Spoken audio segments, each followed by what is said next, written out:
Sinar. Food trip kasama ang aking kababayan.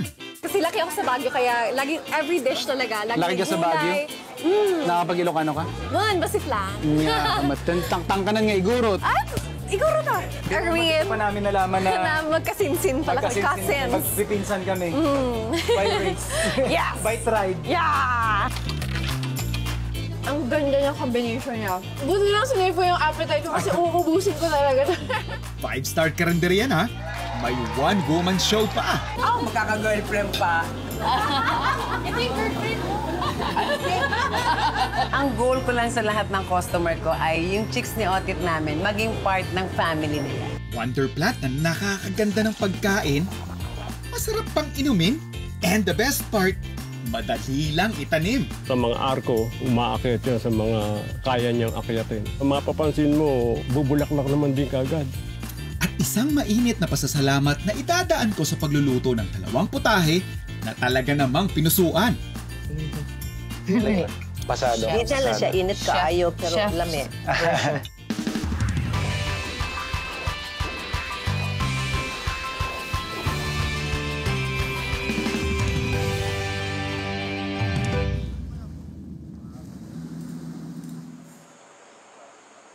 One of the things na I discovered when I first traveled dito sa Visayas, nung papunta kami ng Bantayan, may makikita ka sa kahit anong kainan lagi, or madalas at least, is may nakapaskil dyan tinola.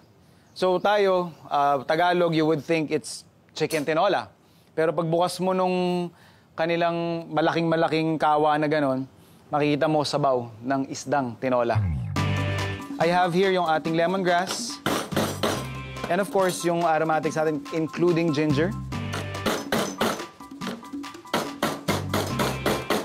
And bago ko ilagay yung ating fish, I'll make sure na ready muna yung broth natin. Gusto ko pag nilagay na natin yung karne ng ating tinola dish, i-absorb na lang niya yung nabuo nating sabaw. So, yung ating lemongrass with our ginger. I'll also put in our onions, our tomatoes, and garlic. Season na lang din natin ng fish sauce pa. And then kapag makikita natin na medyo malambot na yung kamatis natin, finish off lang natin yung timpla ng ating base. Pwede na natin ilagay yung ating fish. So makikita natin yung kulay ng ating stock. May shade na yan ng green. And ito na nga, medyo naghihiwalay na rin yung ating kamatis. I'm just gonna add in yung ating oyster mushroom.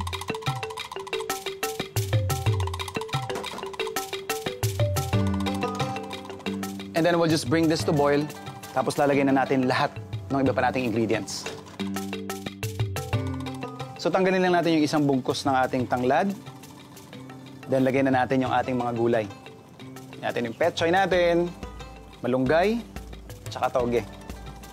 And lagay na rin natin yung ating malasuge.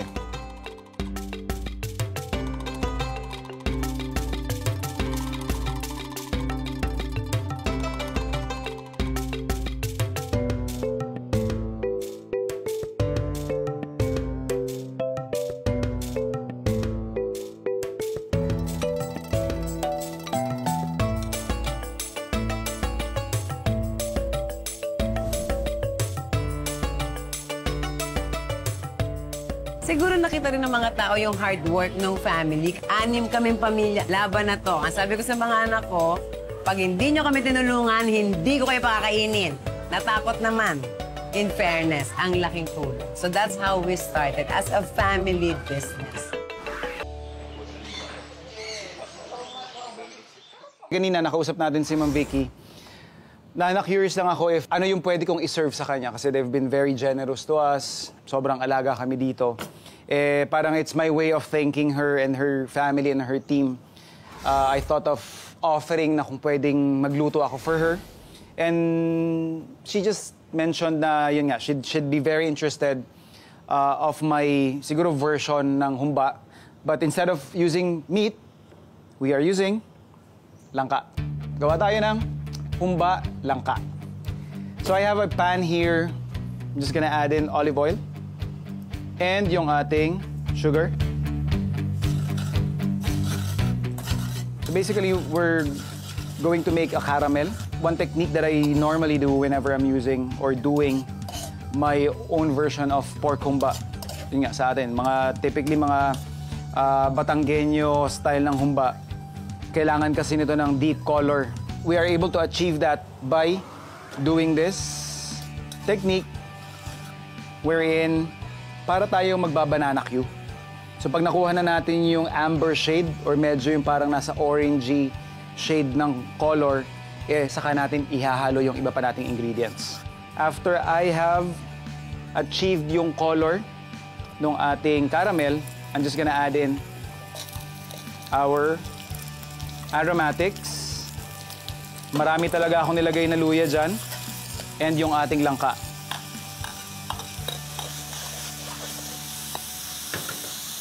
So, lagyan lang natin ng fish sauce.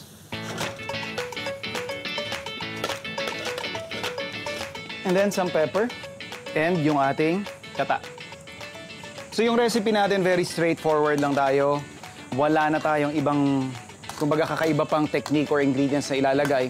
Gusto kong ipakilala yung kinalakihan kong version ng humba by doing yung matamis na caramel ginawa natin kanina. So by doing that technique, I'm hoping na it would translate and try somehow explain kung ano ba yung version na ini-enjoy ko personally pag pinatikim na natin kina Ma'am Vicky.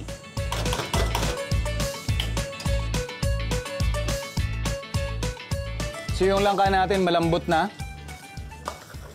Nag-dark na rin yung color nung parang pinakasabaw niya. And then, I'm just gonna add a touch of anato. Hindi ko lang din siya sinama doon sa matagalang luto. Gusto ko lang kasi ma-retain yung floral flavors na meron yung ating anato seeds na in-infuse doon sa parang tubig na nilagay natin. So we're just gonna add more fish sauce para lang makuha natin yung mas gusto nating timpla and some salt. And pwede tayo mag-serve.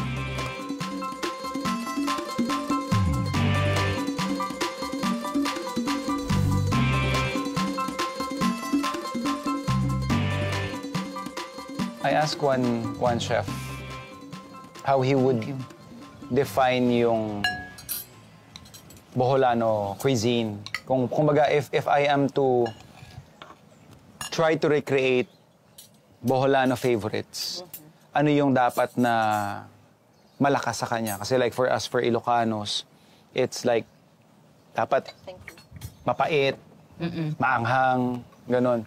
So, pag sa Boholano naman po sa inyo, kasi sabi niya sa akin, what he mentioned was ma-ginger. Yeah. I was growing up with a lot of tanglad. I see. Yeah. Because tanglad is so easy to plant. Opo. Yeah, so Tapos hindi siya required ng maraming atensyon. Yeah. They just cute. Thank you. Lami. Thank you. Pasado. Hindi lang siya init kaayo, pero Chef. lami. Sarap. Okay. Masarap nga. Ang sarap lang din nung hint nung mint. May nakuha akong mint eh. Something. Very subtle lang na mint na perfect. Ito yung mga rare occasions pala in my life. Nakakaramdam ako ng inggit. Naiinggit po ako sa inyo at you have this to call your home. It starts with a dream. Yeah. Keep dreaming. Yeah, definitely. At least yung dream ko may basis na ako, okay. So, eto. Hindi yung ini-imagine ko lang. Parang ganito, overlooking, tahimik. Peaceful. But the term for this one is more of, you go back for it. Yeah. No? You keep wanting more.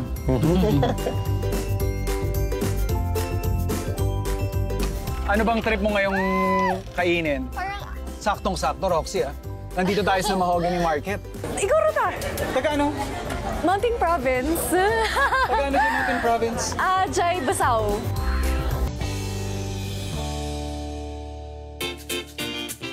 Glutamate is a flowering plant or flowering herbs.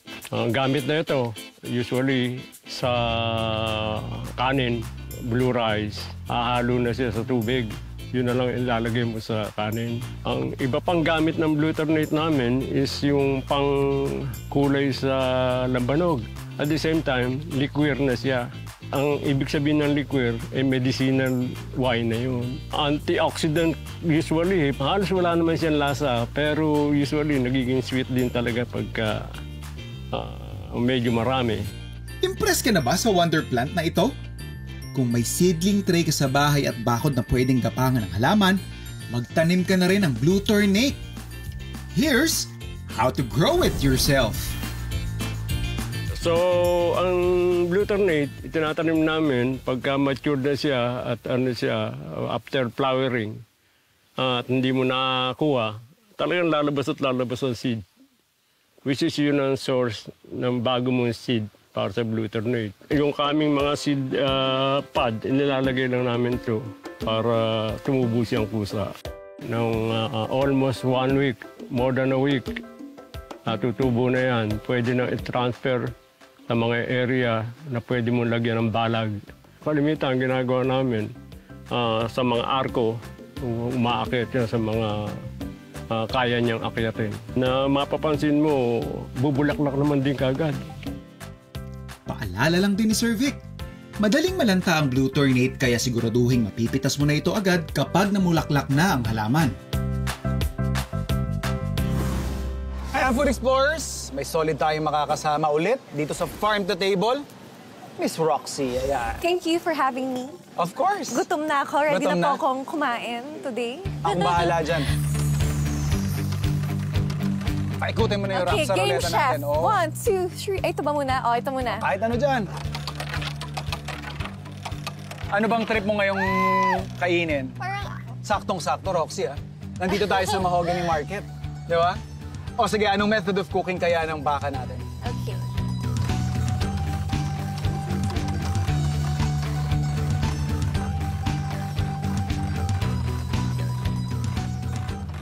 Focus ko na.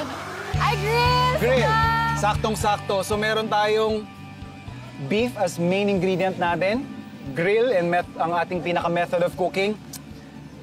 Pinagkakatiwalaan mo naman ako, Roxy, no? Opo, laban na. How about spice? Gaano ka sa spice? Kaya naman. Kaya? Kaya po. Alright. Ipagluluto kita habang nagre-relax ka and then patitikman kita ng something from Mahogany Market. Wow, princess treatment. Of course. Okay, what is our first ingredient, chef? Ano yan naman ang reaction mo sa ulam na may prutas? Mahilig ako sa prutas kasi laki ako sa Baguio kaya lagi every dish talaga, lagi Laki may ka sa gulay. Nakapag-Ilocano ka? One, basit lang. Kung tangkanan nga igurot. Iguro ta. Taga ano? Mountain Province. Taga ano dyan Mountain Province? Jay Basaw. Besaw. One. Barlig. Kasinsin. Juan, kasinsin ba? Kadwak magayon dyan kasinsin ko dito. Yang Magkamag-anak tumay pala kami. Han ko nga ka muna. Ang kumatam mo. Okay, what are we in? Dito pa namin nalaman na Na magkasinsin pala kami. Cousins. magpipinsan kami. By race. Yes. By tribe. Yeah! Ayan. So dahil laki ka ng Baguio, mahilig tayo sa fruits. Ito yung hindi natin madalas nakakain doon. Opo, pinya. Kadalasan kasi sa atin, strawberry. Yes. Okay lang sa'yo na may kasama sa ulam yan. Yes. Okay. Okay na to? Ang goal ba dapat matamis? Dapat. Ay, napakasarap.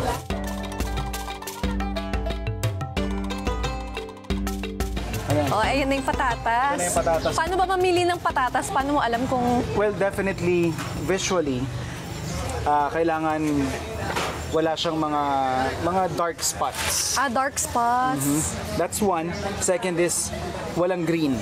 Kung may green man, the green part kasi ng patatas is toxic. Really? Yeah. But hindi naman siya ibig sabihin lahat na nung patatas mo. Yung toxic, pwede mong Yeah, you can just scrape it off. scrape it and then use the Yeah. rest. And pag pinisil mo naman siya, dapat hindi siya malambot. Okay. The one thing that I know would work well with Ooh, potatoes. onions. Yeah. We gotta throw in some beets.